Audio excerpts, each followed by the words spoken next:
하나님 말씀 룻기 2장 17절에서 23절까지의 말씀입니다.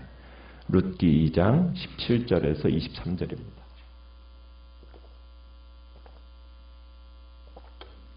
룻기 2장 17절입니다. 룻이 밭에서 저녁까지 줍고 그 주운 것을 떠니 보리가 한 예바쯤 되는지라.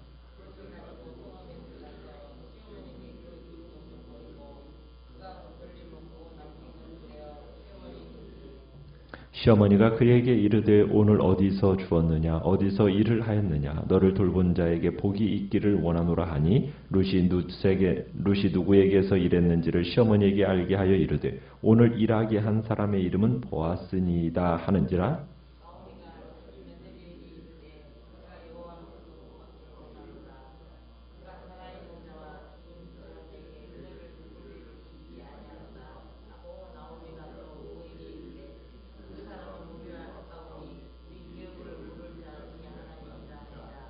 모압 여인 룻이 이르되 그가 내게 또 이르기를 내 추수를 다 마치기까지 너는 내 소년들에게 가까이 있으라 하더이다 하니.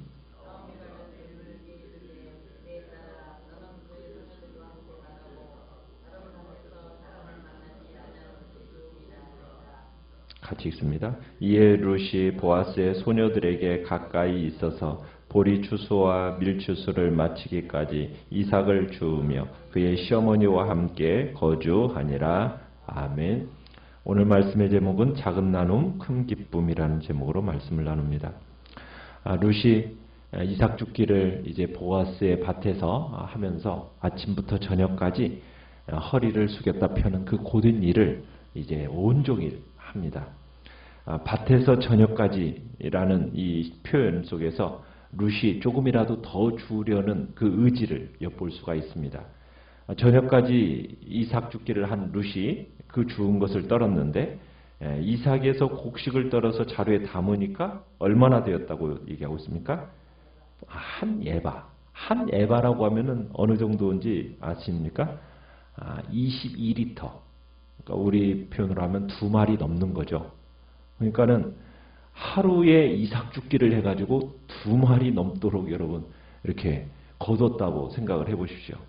이건 어마어마한 양이죠. 이삭 줍기로 이렇게 2마리 이상을 얻은 겁니다. 그 당시에 하루에 한 사람이 필요한 먹는 양식을 계산할 때 한 사람당 1리터의 보리를 기준으로 삼았습니다. 그러니까 이날 가져온 이 한 에바는 2 여인이 열흘을 먹을 수 있는 그런 양식을 얻었다는 얘기입니다. 자, 룻이 집으로 가져온 이 한 에바, 룻이 하루 이삭을 주워 모은 것으로 매우 많은 양이었다라는 거 우리가 알겠고, 사실 이렇게 될 수 있었던 이유는 뭡니까? 보아스가 지시를 했잖아요. 일꾼들에게. 뭐라고 지시를 했어요? 일부러 그녀 앞에 이삭을 뿌려놓으라고. 그렇지 않았다면 이렇게 많은 곡식을 얻었다라는 것은 불가능한 일이었겠죠.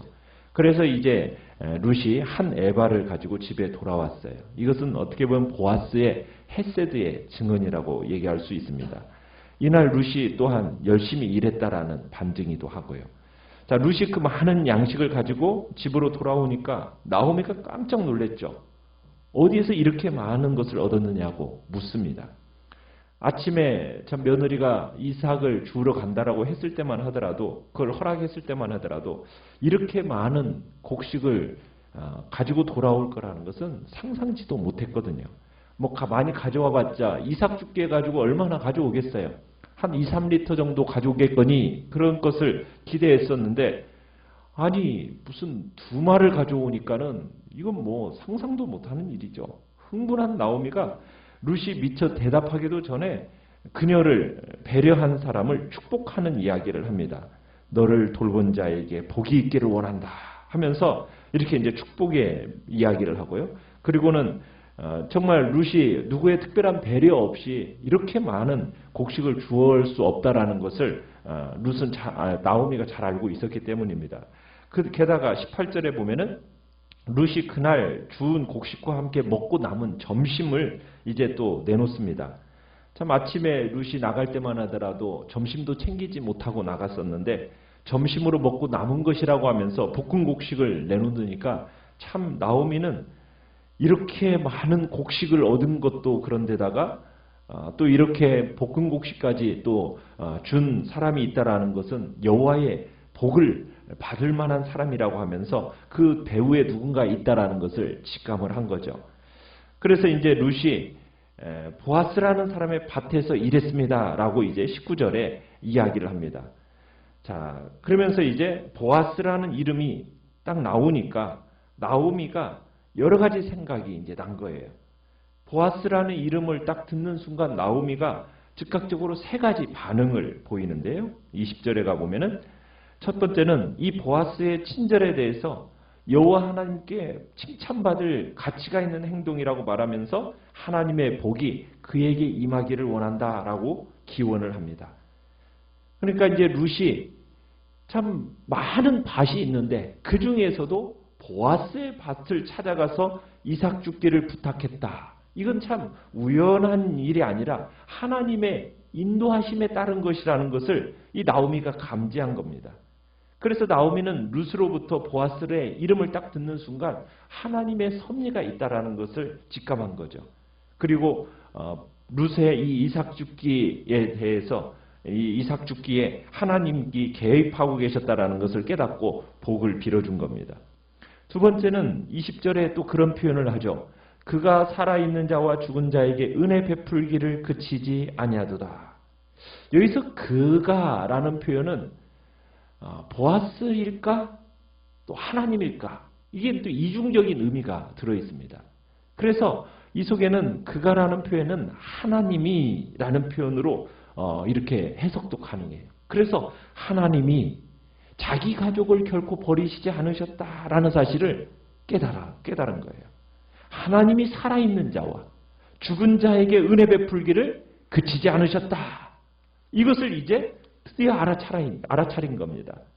그러니까 여기에 살아있는 자, 이것은 물론 자신을 비롯한 룻을 이야기하는 거고 죽은 자라는 것은 죽은 남편 엘리멜렉과 함께 또 두 아들 말론과 기럨 이들을 얘기하는 거겠죠. 그러니까 살아있는 자인 자신과 룻에게 선을 베푼 일이 결국에는 이미 죽은 자들에게도 선을 베푸는 일이 된다. 이런 의미가 얘기하고 있는 겁니다.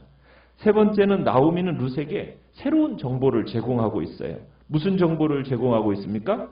보아스가 엘리멜렉의 친족이라는 거예요. 그러면서 우리 기업을 물을 자 중에 하나다. 이 사실을 이제 정보를 알려줍니다. 이스라엘에는 기업 물을 자라는 법적 제도가 있었어요. 이게 무슨 뜻이냐면 이스라엘에는 원칙적으로 땅은 하나님께 속한 것이다. 이렇게 가지고 그런 생각을 가지고 있습니다. 땅은 하나님 것이다. 그래서 유산으로 받은 땅을 함부로 땅을 팔 수가 없는 거예요. 그러다가 이제 소유주가 너무 가난하기 때문에 어쩔 수 없이 땅을 팔게 되는 경우가 생기면은 그때에는 가까운 친족이 그 팔린 땅을 대신해서 사서 돌려줄 수가 있었습니다. 이때 관련된 가장 가까운 친족을 뭐라고 부르냐면 기업 물을 자 이렇게 얘기를 했어요. 히브리어로는 고엘이라고 이렇게 얘기하는데요.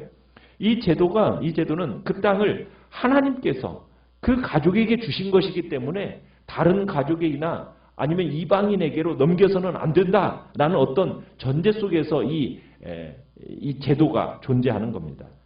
땅은 하나님께서 자기 백성에게 주신 거지만은 소유권은 누구에게 있다라는 거예요. 하나님이 그 소유권을 가지고 계신다라는 것이 지금 이스라엘 백성들의 땅에 대한 개념입니다. 그래서 이스라엘 백성들은 자기가 받은 땅의 소유권을 절대로 개인 재산인 것처럼 이용해서 다른 사람에게 함부로 완전하게 넘길 수 없다라는 그것이 이스라엘의 땅의 개념이라는 것을 이제 알고 계셔야 돼요. 그러면서 또 이 기업 물을 자와 함께 관련되어 있는 제도가 또 하나가 있는데 그게 뭐냐면 계대결혼이라는 겁니다. 계대결혼. 계대결혼이라는 것은 뭐예요?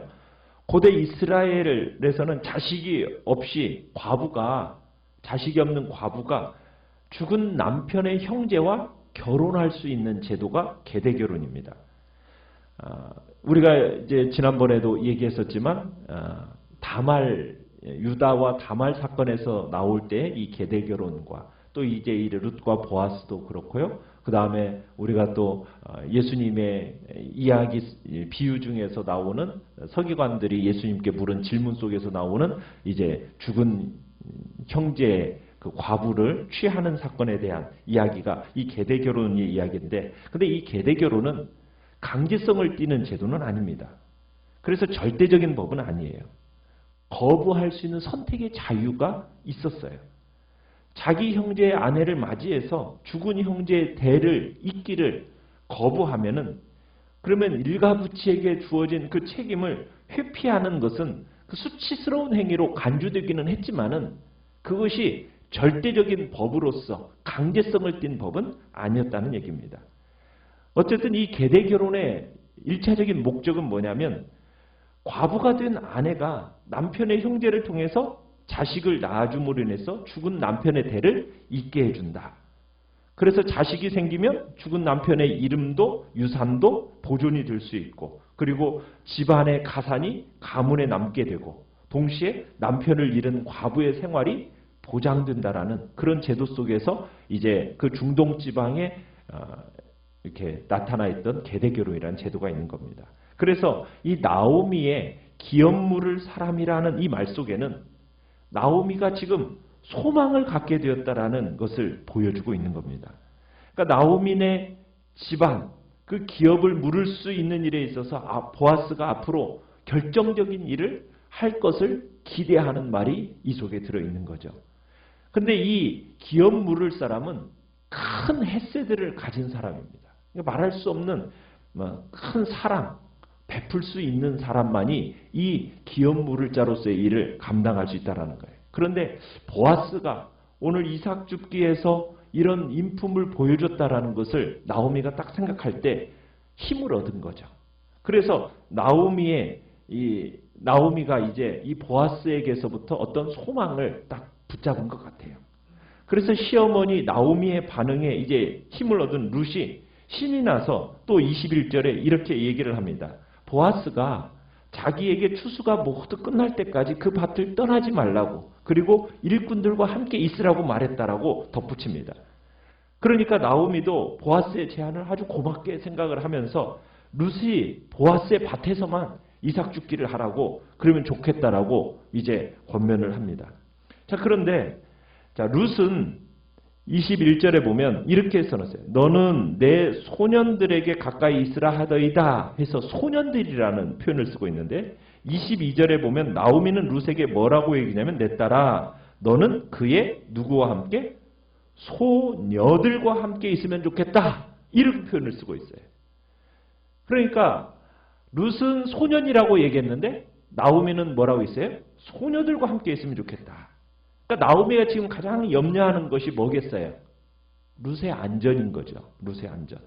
오늘날도 여자 혼자 남자들 틈에 있다라는 것은 참 봉변당하기 쉬운 일이지 않습니까? 그러니까 남자들 주변에 맴돌다가 봉변당한 일을 우려해서 보아스가 말한 것처럼 밭일하는 그런 남자들이 아니라 그 여자들과 함께 있으면 좋겠다 하면서 나오미가 그 일을 지시하고 있는 거죠. 그래서 23절에 보면 룻은 그 시어머니의 말대로 보아스의 누구들과 가까이 있었다고 얘기합니까? 소녀들 곁에서 보리추수, 밀추수가 모두 끝날 때까지 이삭을 주우면서 나오미와 살았다라고 얘기합니다. 자, 보리추수에서부터 시작해서 밀추수의 끝까지는 어느 정도 걸리냐면 7주 정도가 걸립니다. 7주. 그러니까 이 7주의 기간 동안 룻은 열심히 이삭을 주었겠죠. 매일같이 첫날처럼 많은 양의 곡식을 거둘 수는 없었겠지만 보아스의 배려로 아마 두 여자가 상당 기간 먹고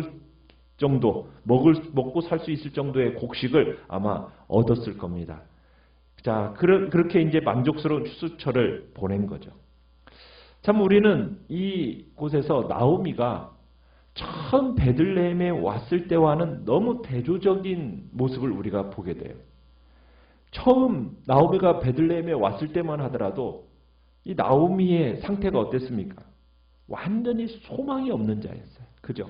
그래서 자신이 설 곳이 없다라고 생각을 해가지고 온통 부정적이었고 비관적인 마음이었어요. 그래서 나오미가 자신의 이름을 뭐라고 얘기했습니까? 나오미라고 부르지 말고 뭐라고 불러라? 마라라라고 부르라고 그랬거든요. 그런데 오늘은 보면은 더 이상 마라가 아닌 나오미로 딱 바뀐 것을 보게 돼요. 무엇이 이렇게 나오미를 바뀌게 만들었겠습니까? 나오미가 하나님에 대한 이해가 바뀌었기 때문에. 하나님에 대한 이해. 우리가 20절에서 그가 살아있는 자와 죽은 자에게 은혜 베풀기를 그치지 아니하는도다. 나오미가 가졌던 하나님의 이해. 나오미가 자신을 말하라 불러라 라고 했을 때만 하더라도 하나님에 대해서 어떤 하나님으로 이해하고 있었습니까? 자신에게 벌을 주시는 하나님이라고 이해하고 있었어요. 징계하시는 하나님, 때리시는 하나님, 그런 하나님으로 이해하고 있었는데 오늘 이 표현에서 하나님을 어떤 분으로 지금 표현하고 있는 거예요? 살은 있는 자와 죽은 자에게 은혜 베풀기를 그치지 아니하시는 하나님. 자신의 가족을 한 번도 버린 적이 없으신 하나님. 그 하나님으로 드디어 이해하고 있는 거예요. 그러면서 나오미의 가슴에 하나님에 대한 감사와 감격이 솟아오르게 된 거예요. 어떻게 지금 나오미에게 이런 일이 가능하게 되었겠습니까? 그것은 나오미가 그동안 룻에게 일어난 일들을 보면서 그 속에 하나님의 인도와 하나님의 손길을 의식했기 때문이에요. 하나님의 그 섭리의 손길을 의식하면서 나오미가 달라진 겁니다. 나오미는 룻이 보아스의 친절에 대해서 보고하는 내용을 딱 듣는 순간 그 일을 예사로운 일로 생각하지 않은 거예요. 나오미는 이 사건을 딱 하나님의 섭리와 연결시키면서 생각을 하게 된 거예요. 룻이 그 많은 밭 중에서 어느 밭에 간 거예요? 하필 보아스의 밭에 가서 이삭을 주었다라는 것이 이게 우연이 아니구나. 하나님의 인도하심이었구나 하는 것을 감지하게 된 겁니다. 그러면서 지금까지 이야기가 딱 하나의 사건으로 연결되어져서 보여지기 시작하는 거예요. 우리 나오미하고 이제 룻하고 내가 이 베들레헴에 오는데 추수가 시작하는 때 내가 여기까지 도착한 것도 우연이 아니었고 또 이 룻이 보아스의 밭에 가서 이삭을 주운 것도 우연이 아니었고 그때 마침 또 보아스를 만난 것도 우연이 아니었고 이 모든 것이 딱 하나의 사건으로 연결이 되어지면서 그 사건마다 누구의 손길이 있다라는 것을 의식하게 된 거예요. 하나님의 손길이 있다라는 것을 딱 의식하면서 그 일이 평범한 일이 예사로 보여지지 않았던 거예요. 그러면서 나오미의 마음이 바뀐 거예요. 여러분 이 자세가 우리가 하나님의 인도를 받는 데 있어 매우 중요한 실마리를 제공합니다. 우리의 일상 삶에 하나님의 섭리의 손길이 항상 작용하고 있어요. 작은 일 하나하나에 하나님의 그 입김과 채취를 하나님께서 불어넣으십니다. 그래서 우리는 영적 오감을 가지고 그 속에 하나님의 섭리의 손길이 있음을 우리는 항상 뭐 해야 돼요? 인지해야 되는 거예요.